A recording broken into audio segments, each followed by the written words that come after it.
ইস্টবেঙ্গল তাদের ২০২৬-২৭ মরশুমের জন্য রক্ষণভাগ আরও শক্তিশালী করতে দলে নিয়েছে ভারতীয় রাইট ব্যাক বরিস সিংকে। গত মরশুমে রাইট ব্যাক পজিশনে ধারাবাহিকতার অভাব ছিল, তাই এবার সেই সমস্যার সমাধান করতেই এই গুরুত্বপূর্ণ সই। ২৬ বছর বয়সী বরিস সিং শুধু আইএসএলের অভিজ্ঞ ফুটবলারই নন, গত মরশুমে এফসি চ্যাম্পিয়ন্স লিগ 2তেও খেলেছেন এফসি গোয়ার হয়ে। এমনকি সৌদি ক্লাব আল নাসরের বিরুদ্ধেও মাঠে নেমেছিলেন তিনি। বরিসের সবচেয়ে বড় শক্তি তার আক্রমণাত্মক ডিফেন্ডিং। প্রতিপক্ষ উইঙ্গারদের উপর সবসময় চাপ সৃষ্টি করা, সঠিক সময়ে ট্যাকল করা এবং বল পুনরুদ্ধার করার দক্ষতা তাকে আলাদা করে তোলে।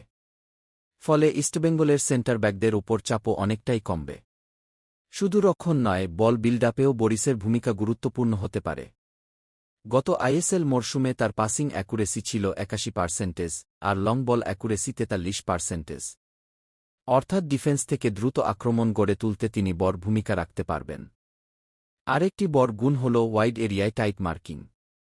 গত মরশুমে এফসি গোয়ার হয়ে ১৩ ম্যাচে মাত্র ৮টি গোল হজম করেছিল দল যখন বরিস মাঠে ছিলেন। তিনি করেছিলেন ৪৭টি ডিফেন্সিভ রিকভারি, যা তার ধারাবাহিক ডিফেন্সিভ অবদানকে প্রমাণ করে।